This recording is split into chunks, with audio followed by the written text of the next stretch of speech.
great. So when I get to the school, I, show the kids my book and I say, I'm here because I'm an author and I wrote this book, Emmy's Amazing Hand. But before I share the book with you, can I tell you a little bit about myself? And I say, there were two things I wanted to be when I grew up.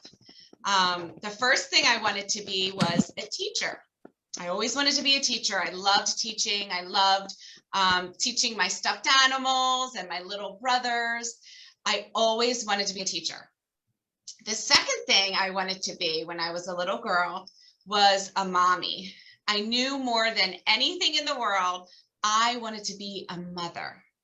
And so I grew up, I graduated college, I studied and did all my homework, and I became a teacher.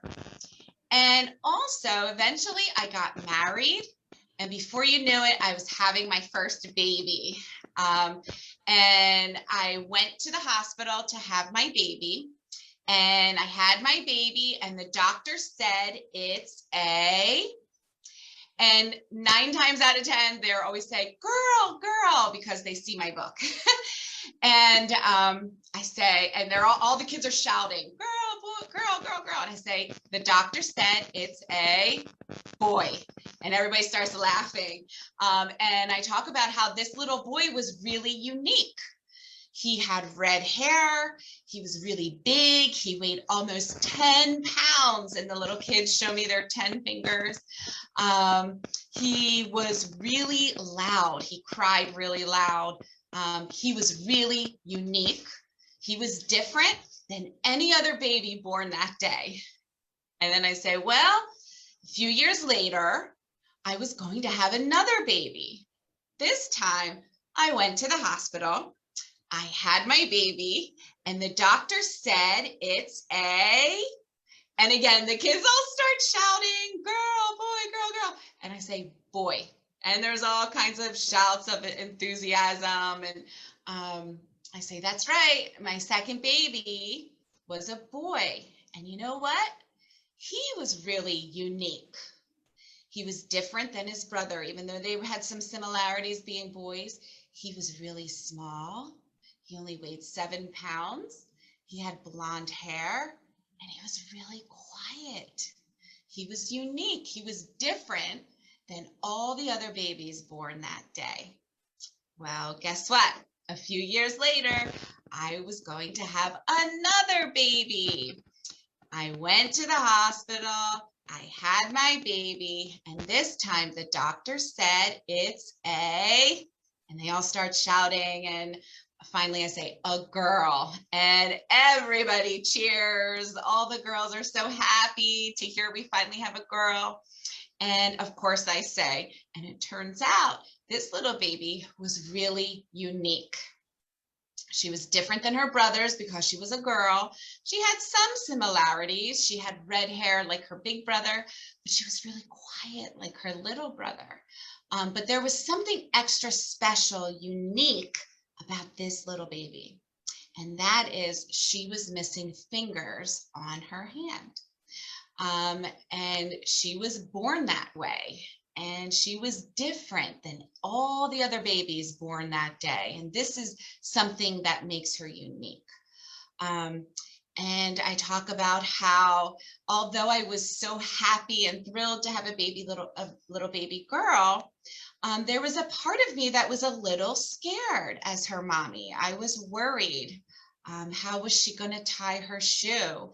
And how was she going to hold her bottle? And how was she going to eat a cupcake?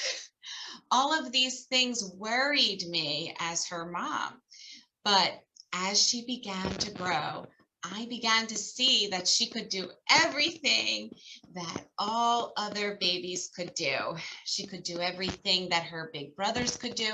However, it looked very different. It was very unique the way that she did things. And because of that, I wanted to be able to teach other people and to show other families that their little kids who were born like Emmy can do everything that other kids can do just a little differently. So I was inspired to write a book, and that's how like my whole introduction goes. And of course, it's a lot more energy and excitement. And then I say, well, is it okay if I read my book to you now? And they were all, yes, yes, yes. And so I'll go ahead and read the book. This is called Emmy's Amazing Hand. And the author is myself, Jocelyn Hoffman, and the illustrator is Gary Undercuffler. And then we talk about the title page, which is Emmy's Amazing Hand. We talk about the copyright page, and of course, I dedicated this book to my daughter, Emmy.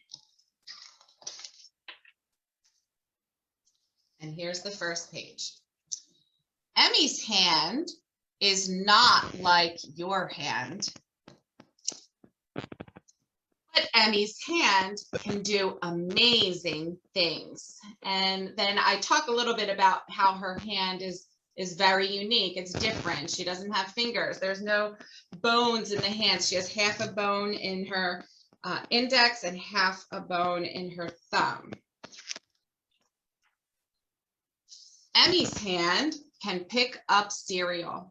1, 2, 3.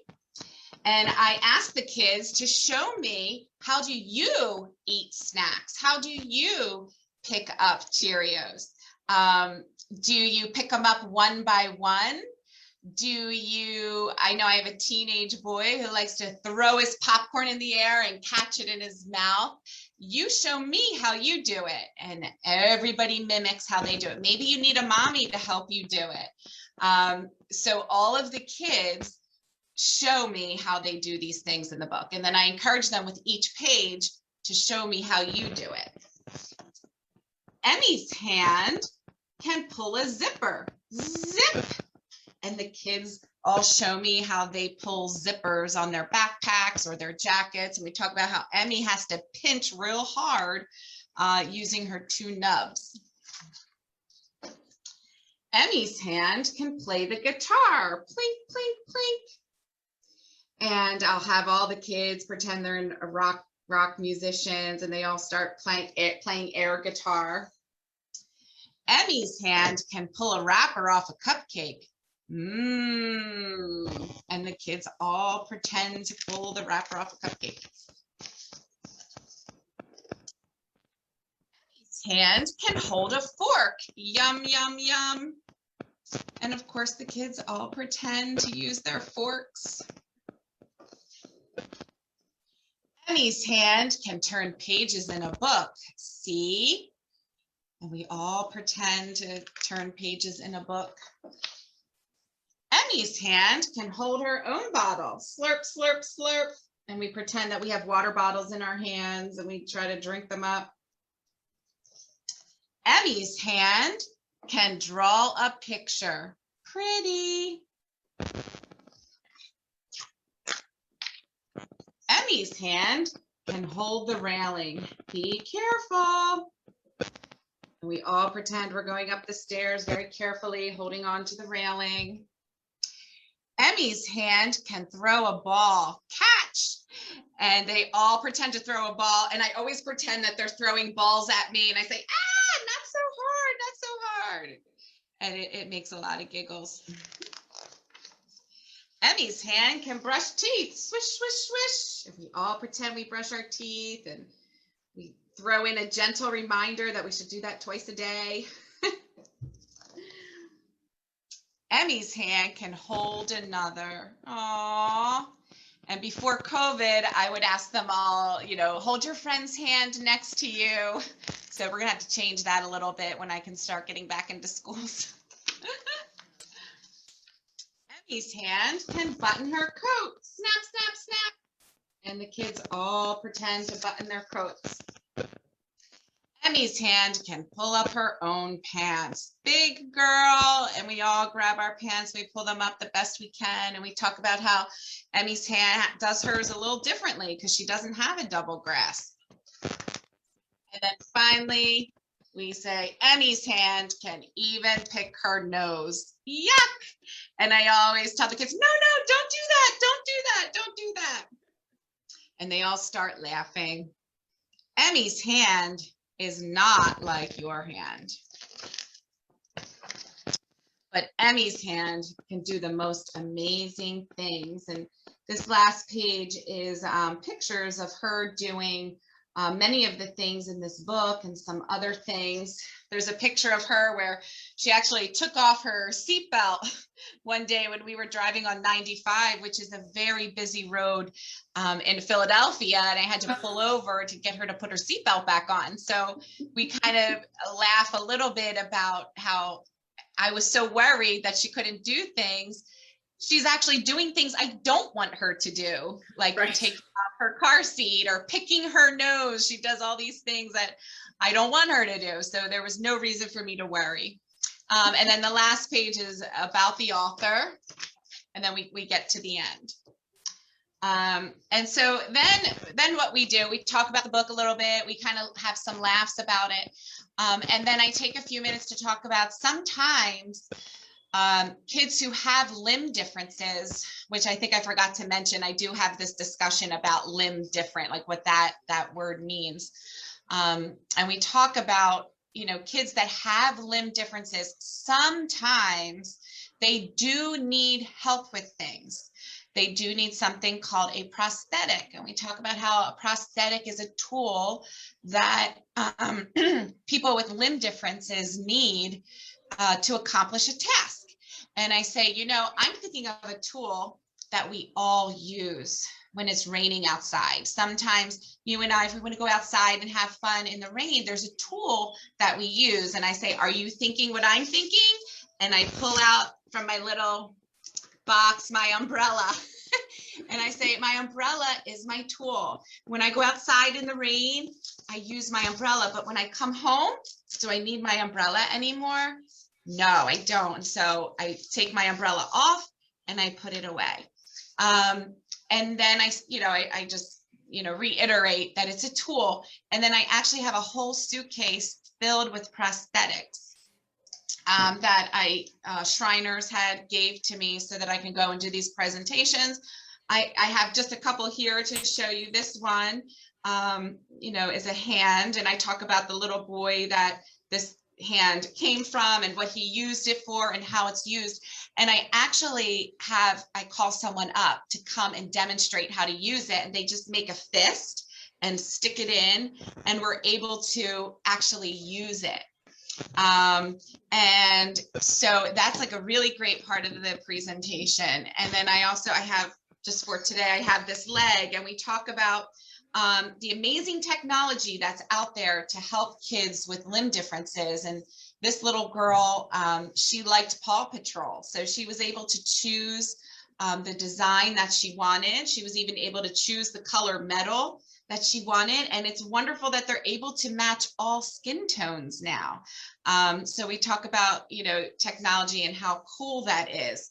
And like I said, I have a whole suitcase full of them. I have legs and arms, and I have a hook. And so I kind of quickly go through and demonstrate them. And then at the end, the kids, as they leave the auditorium, are allowed to touch, hold, try these prosthetics as they leave. I'm even willing to go to individual classrooms to allow kids to try them.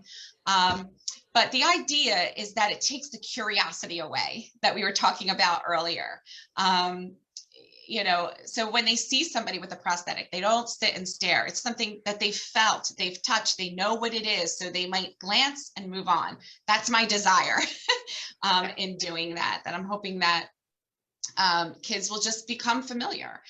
And so, that's how I usually end the presentations, where kids are allowed to touch and try. And, again, I thank them. And, I just always feel like when I'm done, the kids have learned something new, that they are more aware of limb differences and the effect that they can have on kids. Yeah, so that's basically how it goes. Of course, I throw in kindness there, being kind, and how do we interact? If we see a little kid with a limb difference on the playground and we want to play with them, how do we do that? It starts with a smile. It starts with a wave. And we talk about how do you treat someone who's limb different? I get a ton of different answers, but the answer I'm always looking for is you treat them just like you treat every other kid with Right. kindness, with Right. respect. You want to be their friend. So yeah, so that's basically the presentation that I give to schools and clubs. I go to churches, Girl Scouts, Boy Scouts, um, any kind of children's ministry. Yeah, I can go anywhere. I can definitely tailor it to